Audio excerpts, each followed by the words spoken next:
함께 주님 찬양하겠습니다. 찬송가 71장으로 주님께 찬양하겠습니다.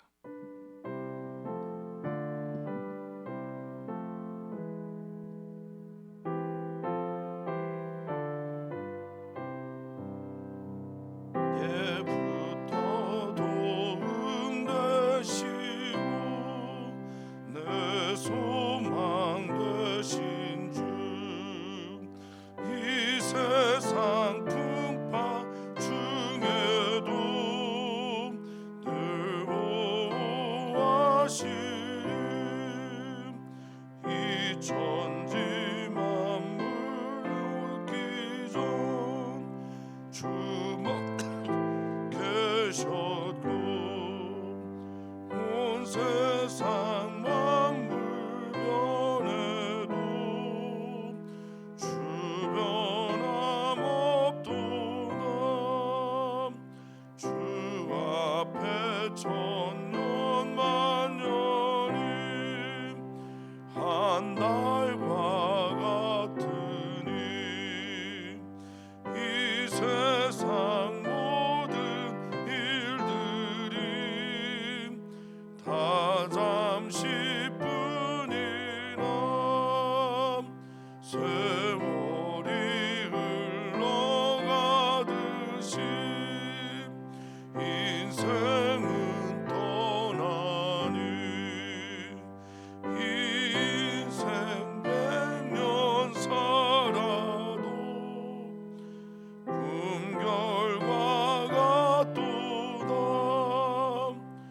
예부터 도움 되시고 내 소망 되신 주, 일평생 지나갈 동안 늘 보호하소서.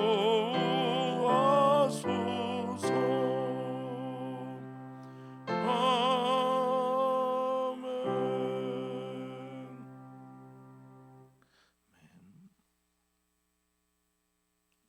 하나님, 오늘도 우리가 하나님을 믿는 마음으로, 또 하나님을 믿는 마음이 하나님을 향한 기대가 되어서 주님께 예배하러 나왔습니다. 오늘 예배하며 주님 앞에 설 때 우리 안에 하나님을 향한 기대의 마음, 바람 충만하게 일어나게 하여 주시고, 주 성령께서 이 시간을 다스려 주셔서 온전하게 주님 앞에 서는 시간이 되게 하여 주시옵소서. 주님의 시간이 되기를, 주님만의 역사의 현장이 되기를 간절히 소망하며 사랑 많으신 예수님의 이름으로 축복하며 기도하옵나이다. 아멘. 하나님의 말씀입니다. 하나님의 말씀은 전도서 9장 11절에서 18절까지 말씀입니다. 전도서 9장 11절에서 18절까지.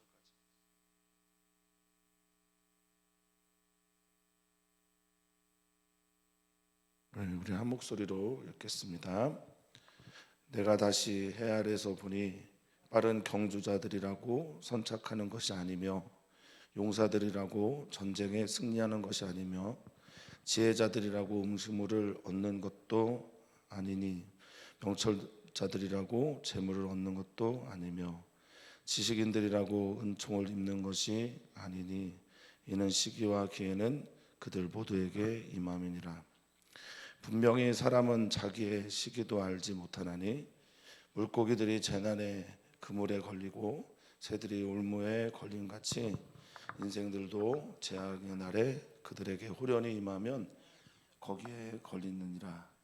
내가 또 해 아래에서 지혜를 보고 내가 크게 여긴 것이 이러하니 곧 작고 인구가 많지 아니한 어떤 성읍에 큰 왕이 와서 그것을 에워싸고 큰 흉벽을 쌓고 치고자 할 때에 그 성읍 가운데에 가난한 지혜자가 있어서 그의 지혜로 그 성읍을 건진 그것이라. 그러나 그 가난한 자를 기억하는 사람이 없었도다. 그러므로 내가 이르기를 지혜가 힘보다 나으나 가난한 자의 지혜 멸시를 받고 그의 말들을 사람들이 듣지 아니한다 하였노라. 조용히 들리는 지혜자들의 말들이 우매한 자들을 다스리는 자의 호령보다 나으니라. 지혜가 무기보다 나으니라. 그러나 죄인 한 사람이 많은 선을 무너지게 하느니라. 아멘. 아멘. 소개를 한번 드린 적이 있지만 우리가 잘 알고 있는 시간은 크로노스와 카이로스, 헬라어로 이렇게 나눠져 있죠. 크로노스는 일반적인 시간이고 카이로스는 신적인 시간으로 이해를 해서 이것을 첫 번째로 우리가 알고 있는 이 문화 속에, 기독교 문화 속에 가져온 사람이 제가 알기로는 이제 아우거스틴이라고 하는 사람인데요. 어쨌든 우리는 우리의 시간 속에서 우리가 살고 있는 일반적인 시간과 하나님의 시간으로 나누어져 있음을 보게 됩니다. 그런데 원래 그리스 문화에서 카이로스라고 하는 하나님의 신적인 시간은 기회의 신으로 그렇게 알려져 있습니다. 기회의 신은 이렇게 생겼죠. 앞에는 머리가 긴 남성의 신인데요. 앞에는 머리가 길어서 그가 기회인지 제대로 알아보지를 못합니다. 그리고 그 기회의 신이 지나간 다음에는 잡을 수가 없어서 뒤에는 어떤 모양을 하고 있냐면 머리가 없는 민머리 형태예요. 그러니까 앞에는 변장을 하고 알아보지 못하고 뒤에는 지나간 다음엔 잡을 수 없는 머리 형태라는 거죠. 그리고 발에는 또 어깨 쪽지에는 날개가 있습니다. 빨리 간다라는 뜻입니다. 그리고 모든 사람들에게 공평하게 기회가 주어지기 때문에 왼손에는 저울이 있고요. 오른손에는 그 기회를 억지로 잡으려고 하는 사람들을 치는 칼이 들고 있는 게 이제 카이로스라고 하는 기회의 신을 말합니다. 하나님의 시간이라는 하나님의 시간을 우리가 카이로스로 이해하고 받아들일 때 그리스인들은 그것을 하나의 신으로, 신적인 세계에서 찾아오는 것으로 이해를 했다라는 겁니다. 오늘 우리가 읽은 본문에서도 시기와 또 그 기회에 대한 이야기를 하면서 이야기를 시작합니다. 우리들에게 주어진 하나님의 시간이 그리고 하나님을 믿기 우리가 따르는 그런 시간들이 실은 그렇게 많이 주어져 있지가 않아요. 있을 때 우리가 어두운 밤 찾아오기 전에 우리 주님을 깊이 묵상하고 생각하는 그런 시간들을 가졌으면 좋겠습니다. 오늘 전도자도 그런 이야기로 시작을 합니다. 전도자는 11절에 그 시기와 기회를 우리가 다 잡지 못하면 아무것도 얻지 못하는 사람들이 될 것이다 라는 이야기를 하는데요. 전도자는 우리에게 도식적인 인생, 도식화된 삶을 굉장히 경계합니다. 이 말은 뭐냐면 시대가 만들어내는 도식적인 어떤 법칙들이 있어요. 예전에는 공부 잘하면 성공한다, 돈 많으면 행복해진다. 그래서 몇 년 전 광고인지는 모르겠는데 여러분 부자 되세요, 이런 광고도 있었습니다. 이런 도식적인 것들을 경계하는 것이 신앙의 바른 자세입니다. 그렇게 하면 반드시 그렇게 되는 것이 아니라 하나님의 시기, 하나님의 때, 하나님의 역사가 있지 않으면 그렇게 되지 않음을 우리는 봐야 합니다.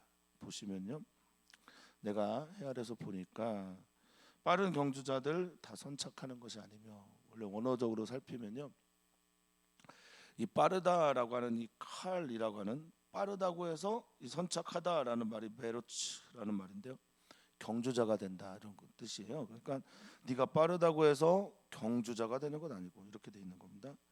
두 번째는 용사들이라고 하는 이 기뻐르라고 하는 말이 이제 용사, 사냥꾼, 니무롯 얘기할 때 나온 단어가 바로 이 단어입니다. 사냥꾼, 영웅, 이런 뜻인데요. 이런 영웅, 사냥꾼, 또 전사라고 해서 여기 전쟁에 승리하는 것이 아니고요. 원래 원어 성경에서는 전쟁이에요. 그래서 용사라고 해서 다 전쟁 나가는 거 아니다라는 뜻입니다. 그리고 또 말합니다.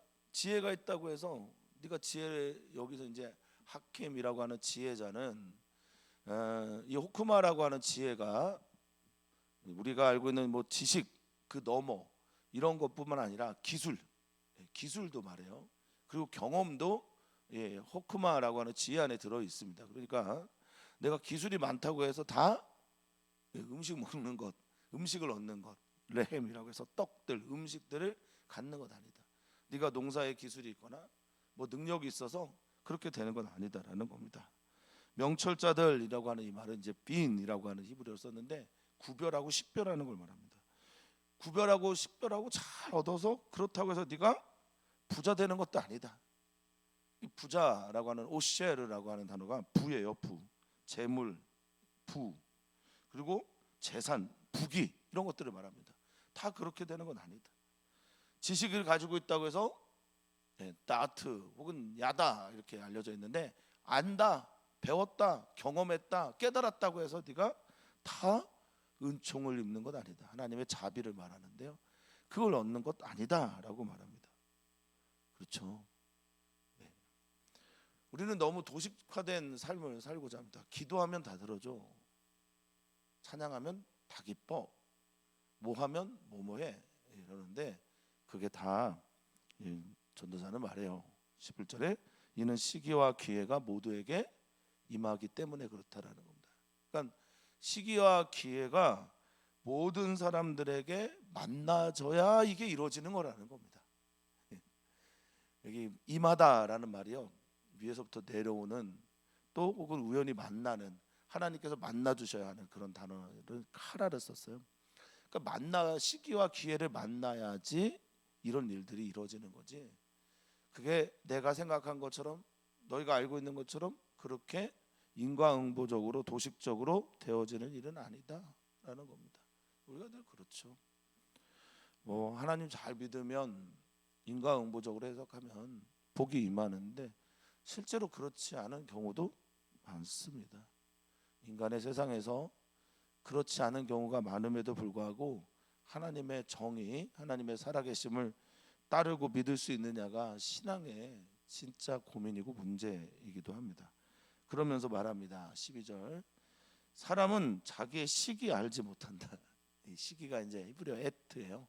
정한 때, 정한 시간, 이거 알지 못한다. 물고기들이 재난의 그물에 걸리고 새들이 울무에 걸린 것 같이 이 울무나 그물은 전부 다 잡히는 순간 자기의 생명, 자기의 고난, 자기의 모든 것들이 다 잃어버리게 되는 그런 것들을 말하게 되는 거죠. 자유도 잃어버리고 생명도 잃어버리게 되는, 그렇게 인생들도 재난의 날에, 재앙의 날에, 여기 재난 라라고 하는 건데요, 악이기도 하고 재난이기도 하고 고난이기도 하고 고통의 날, 그날을 알지 못하는 거예요. 우리가 언제 죽을지, 언제 고통이 찾아올지, 언제 아픔이 찾아올지 우리는 알지 못합니다.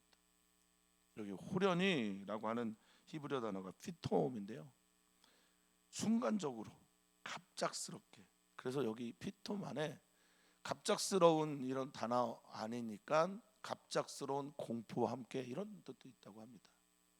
그러니까 갑작스러운 공포와 함께 나도 모르는 사이에 순간적으로 그것들이 우리에게 찾아오게 되면 우리는 거기에 걸릴 수밖에 없는 존재다라는 겁니다. 기회를 잡고자 하는데 잡지 못하는 경우도 많지만 카이로스처럼요, 우리가 어떤 어려움과 고통이 갑자기 찾아오게 될 때, 이것도 역시 카이로스죠. 갑자기 찾아오게 될 때 우리는 그거에 걸릴 수밖에 없는 존재. 이게 무슨 말을 하는 겁니까? 인간 한계가 분명한 존재다. 유한한 존재다. 인간이 아무리 알려고 해도 시간이라는 한계 안에, 또 공간이라는 한계 안에 사람들은 갇혀 있을 수밖에 없다. 너 지혜자라고, 의롭다고, 또 너가 무엇을 잘 안다고, 어떤 기술을 가지고 있다고, 열심히 노력한다고 다 그 결과대로 되는 것이 아니다. 그것을 아는 것이 지혜다.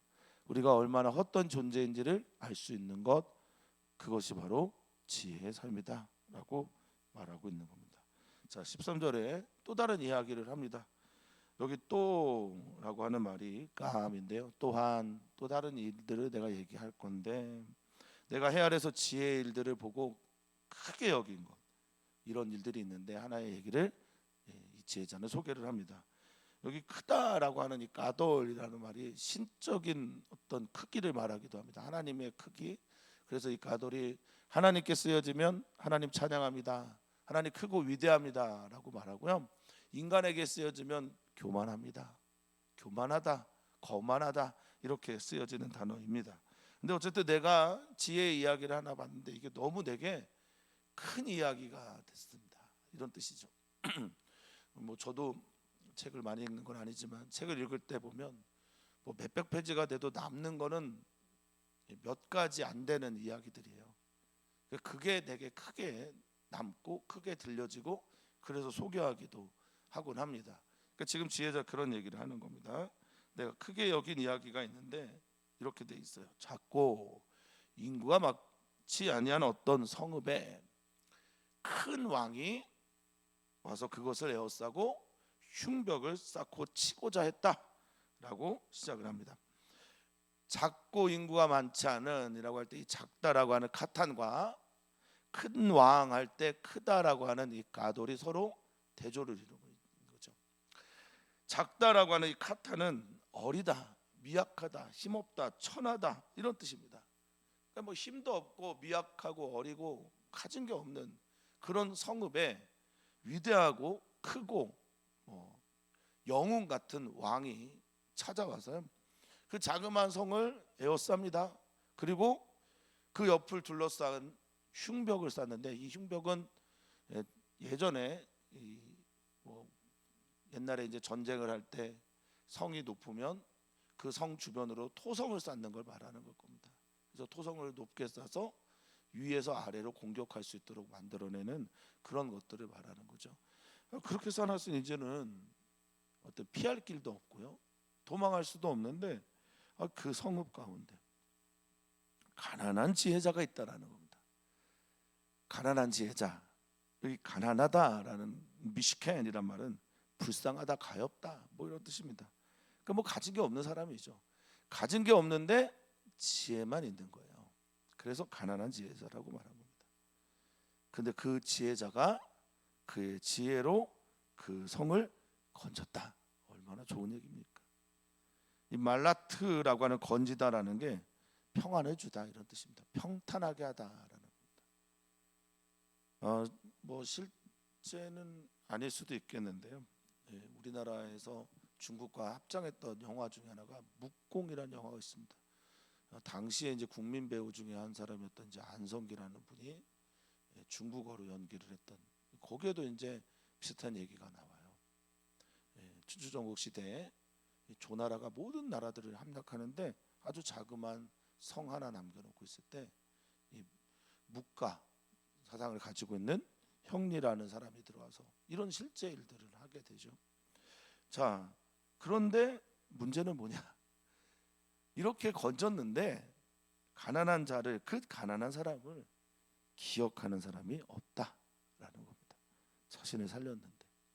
실제로 성경에도 이런 이야기가 있습니다. 요셉이 애굽을 살렸는데 출애굽의 시작은 요셉을 알지 못하는 새 왕이 일어났다 이렇게 말을 하죠.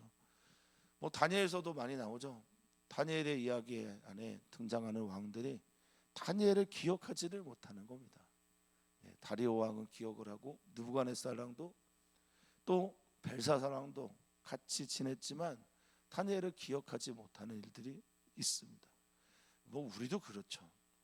우리의 삶이 그렇습니다. 내가 누군가에게 베풀어줬던 선이, 내가 누군가에게 그 영혼을 위해서 몸부림치며 하나님께 올려드렸던 기도가, 우리가 하나님 앞에서 했던 많은 일들이 다른 사람들에게 기억되지 않는 것처럼 여겨질 때 얼마나 많습니까? 우리가 수요 선교 예배를 위해 드리면서 계속 기도했던 일련의 기도가, 금요철야 때 중보 기도하며 드렸던 기도가, 새벽마다 드렸던 쌓아놨던 이 기도들이 보이지 않고 쌓이지 않은 것처럼 그렇게 여겨질 때가 얼마나 많은지 모릅니다. 가난한 사람을 기억하는 사람이 없습니다. 그런데 하나님은 알고 계시다, 기억하고 계시다.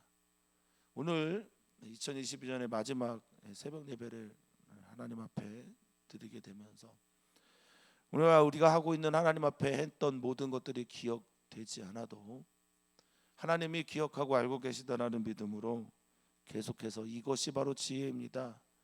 이것이 바로 하나님을 믿는 행복의 길입니다. 하나님을 믿는 사람들은 이렇게 삽니다라고 하면서 그 길을 뚜벅뚜벅 걸어가는 우리 사랑하는 모든 성도님들 되시기를 축복합니다. 그래서 이 지혜자는 이렇게 말합니다. 그러므로 내가 이르기를 지혜가 확실히 힘보다 낫다라고 하는 단어는 토부죠. 좋다, 아름답다, 필요하다, 뭐 이런 뜻입니다. 지혜라고 하는 것들이 지식과 또 경험과 그 지식과 경험이 축적되어서 만들어진 이 지혜가 확실히 힘보다 좋아요. 그런데 내가 보니 가난한 자의 지혜가 멸시를 받고 있다라고 말합니다. 가난한 자들이 행하는 지혜, 이 살리는 지혜, 사람들 도와줬던 그 지혜가 멸시를 당한다라고 말합니다. 사람들이 싫어하다라는 뜻이죠. 이 바자라고 하는 히브리어를 썼는데 싫어하다, 경멸하다, 낮게 보다, 천하게 보다, 업신여기다 이런 뜻을 가지고 있습니다. 그 지혜가 이제 살아나온 다음에 살린 다음에 그 성을 구원한 다음에 멸시를 받고 그의 말들을 사람들이 듣지를 않습니다. 저는 이 성경 말씀을 묵상하는 중에 예수님이 그렇게 생각이 나더라고요. 예수님이 그렇게 생각이 났습니다. 예루살렘 입성 후에 사람들의 거절, 사람들의 멸시, 사람들의 무시, 그렇게 사람들을 살리기 위해 이 땅에 오셨고 잃어버린 자 찾아 구원하러 오셨고 눈먼 자를 눈뜨게 하셨고 병든 자를 살리셨고 나병원 자를 치유하셨고 많은 일들, 많은 기적, 오병이어를 통해 5천 명을 먹이기도 하시고 칠병이어를 통해 4천 명을 먹이기도 하셨는데 그 사람들 다 어디 갔는지 사람들이 듣지 아니한다. 사람들이 따르지 아니한다. 사람들이 그를 존중하지 않는다. 마음이 좀 아팠는데 예수님의 이야기를 우리는 또 보면서 이것이 사람이구나 라는 생각을 하게 합니다. 그러면서 전도자는 말합니다. 조용히 들리는 지혜자의 말들이, 이 조용히다라고 하는 나트라고 하는 히브리어는요 그냥 멈춤이에요. 멈춤 가운데 들리는, 평안함 가운데 들리는, 소리가 없는 가운데 들리는 지혜자의 말들이 우매한 자들 가운데 통치자 이런 뜻인데요. 우매한 자들을 다스리는 자의 말한 우매한 자들 가운데, 그들 가운데 지도자, 통치자, 힘을 가지고 그들을 통치하고 다스리는 그 사람들의 짜크라고 하는 호령인데요. 부르짖음, 울부짖음입니다. 큰 소리보다 훨씬 더 낫다라고 말하고 있습니다. 성도님들 그 맛집 이야기들 들어보셨는지 모르겠는데 알고 계신지 모르겠습니다만 대부분의 맛집은 유명한 데 있지 않다고, 큰 데 있지 않다고. 근데 사람들이 그 맛집을 찾아가잖아요. 그런 것처럼 이야기를 하는 겁니다. 뭐 기독교 전통에도 그런 게 있습니다. 수도사들이 사막에서, 이게 이제 사막에서 시작된 수도자들의 영성의 시작인데 기독교가 국교로 로마에 공인이 되고 나서 기독교가 갑자기 타락하기 시작합니다. 그래서 수도자들이 사막에서 혹은 산 깊은 곳에 들어가서 거기서 기도를 하는데 이상하게 거기에 사람들이 모여드는 거예요. 조용히 들리는 지혜자의 말들은 이와 같습니다. 예수님의 소리도 그러셨습니다. 또한 세례 요한의 목소리도 그랬습니다. 광야에서 외치는 자의 소리인데 사람들이 가서 그 이야기를 듣는 거예요. 우리 그리스도인들의 삶이 조용히 들리는 지혜자의 소리임을 믿습니다. 힘이 있어서, 부가 있어서, 가진 게 많아서, 통치자라서, 권력이 있어서 이 한국 교회, 한국 사회에 아름다운 소리를 내는 게 아닙니다. 작아도, 적어도, 미천해도, 미약해도, 조용히 들려도 사람을 살리는 지혜자의 소리는 그 어떤 큰 소리보다 낫습니다. 토부, 보기에 좋고 아름답습니다. 우리도 그렇게 살았으면 좋겠습니다. 거대 담론 혹은 도미넌트 내러티브라고 해서 지배하는 이야기 속에 사는 그런 그리스도인이 아니라 그 속에서 카운터 내러티브를 만들고 그 속에서 참 진리의 이야기들을 하는 예수님처럼 세례 요한처럼 그렇게 조용히 들리는 지혜자의 소리를 낼 수 있는 교회가 또 그리스도인이 되었으면 좋겠습니다. 18절에 말합니다. 지혜가 무기보다 낫다. 그 어떤 지혜는, 이 무기는 이 켈리라고 하는 도구, 히브리어로 온갖 종류의 도구, 전쟁 무기 이런 것들을 말합니다. 이것보다 낫다. 그러나 죄인 한 사람이 많은 선을 무너지게도 한다라고 말합니다. 지혜가 우리들에게 주는 유익이 참 많은데 그 유익 하나는 어떤 죄인 한 사람만 들어와도 그냥 무너지기 마련이다라는 겁니다. 성경은 이 죄에 대해서 굉장히 무섭게, 그리고 이 죄에 대해서 굉장히 거칠게, 그리고 이 죄에 대해서 흠없는 어떤 공동체를 지향하는 그런 노력들을 성경은 많이 보여줍니다. 그 가장 대표적인 예가 레위기서죠. 또 히브리서를 통해서 예수님이 왜 이 땅에 오셨는지, 그분의 대제사장적 사역은 무엇이었는지를 보여주고 있습니다.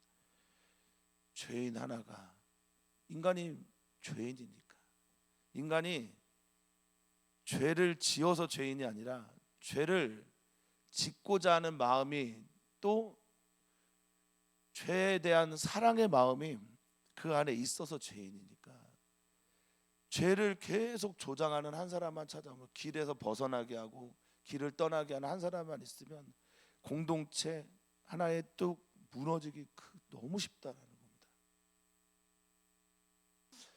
항상 전도서에는 짙은 허무주의가 깔려 있는 것처럼 보입니다.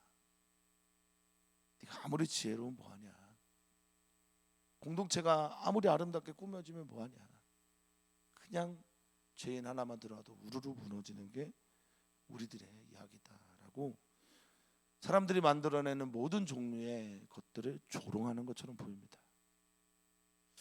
저는 어느 정도 동의합니다. 우리는 그렇게 약한 존재고, 사람이 아무리 노력해도, 아름답게 만들려고 노력해도 만들어진 그 모든 것들은 사상 누각이죠. 모래에 쌓은 집처럼 그렇게 쉬우 무너지기 십상이라고 저는 생각합니다. 그러면 우리는 어떻게 살아야 되나? 저는 전도서의 결론을 오늘도 붙잡으면서 2022년 12월에 마지막 새벽 예배를 마무리하려고 합니다. 이래 결국 너희가 다 들었으니, 전도자는 말합니다. 뭐가 남습니까? 이래 결국 헛되고 헛된 것들, 무너지고 무너지는 것들, 안개와 같은 인생길에 나오는 모든 것들, 인간이란 존재에 가지고 있는 한계들 너희가 다 들었으니 이제 우리는 어떻게 살아야 되겠습니까? 라고 말합니다. 전도서 12장 13절입니다. 이래 결국을 다 들었으니 하나님을 경외하고 그의 명령들을 지킬지어다. 이것이 모든 사람의 본분이니라. 하나님은 모든 행위와 모든 은밀한 일을 선악간에 심판하시리라. 아멘. 아멘. 헛되고 헛된 것들 사이에서 인간의 존재 한계와 인간이라는 존재가 가지고 있는 시간 너머의 세계를 보지 못하고 공간 너머의 세계에 서지 못하고, 인간이라는 존재가 가지고 있는 이 삶의 허무함 속에서 헛되지 않은 한 가지 붙들면서 살아가라. 하나님 앞에서의 삶을 경주해라. 하나님께서 기뻐하시는 그 자리에서 그것을 누리면서 감사하면서 살아라. 이것이 일의 결국 가운데, 일의 끝에서 우리가 해야 할 것이다 라는 겁니다. 하나님 경외하는 그것은 남습니다. 하나님 경외함으로 만들어지는 모든 지혜와, 하나님 경외함으로 만들어지는 모든 삶과, 하나님 경외함으로 우리에게 찾아오는 모든 일들은 남게 됩니다. 왜냐하면 하나님이 지금도 그 모든 것들을 살피고 계시기 때문입니다. 오늘 우리의 예배가 하나님을 경외함으로 드려지는 예배가 되기를 소망합니다. 우리가 드리는 기도가 하나님을 경외함으로 드려지는 기도가 되기를 축복합니다. 우리가 하는 모든 일들이 하나님 경외함으로 하는 일들이 되기를 소망합니다. 우리가 마주하는 모든 사람들과의 관계에서의 모든 사건들이 하나님을 경외함으로 일어나는 것들 되기를 축원하고 축복합니다. 2022년 마무리할 때 하나님 경외함으로 우리의 모든 것들을 잘 정리하시길 축복합니다. 2023년을 기대하며 결단할 때 나는 하나님 경외하는 사람으로 이 모든 것들을 해나가리라, 그렇게 결단하시길 축원합니다. 우리는 기도합니다. 2022년 한 해 동안 지켜주신 하나님의 은혜를 생각하면서 감사의 기도를 드리고, 우리 청년 또 이주민들 그리고 어린이 청소년 모두를 향해 하나님께서 주시는 베풀어 주시는 은혜를 따라 감사의 기도를 했으면 좋겠습니다. 2023년을 기대하면서 하나님 바라보면서 또 말씀 한 권의 사람이 되도록, 성경책 한 권의 사람이 되는 2023년이 되도록 또 간구합니다. 하나님 우리와 함께 하시니 진심으로 감사를 드립니다. 하나님 우리를 기뻐하시니 또한 우리가 기쁩니다. 하나님께서 우리에게 주신 이 모든 은총들 앞에서 그것들을 누리며 감사하며 즐거워하며 살아가는 우리 모두가 되게 하여 주시옵소서. 주님께 감사합니다. 주님을 사랑합니다. 2022년 베풀어 주신 주님의 은혜에 감사합니다. 2023년 하나님께서 우리에게 하실 일들을 기대합니다. 그런 마음들이 우리 안에 충만하게 있도록 주여 역사하여 주시옵소서. 감사하며 사랑 많으신 예수님의 이름으로 기도하옵나이다. 아멘. 아멘.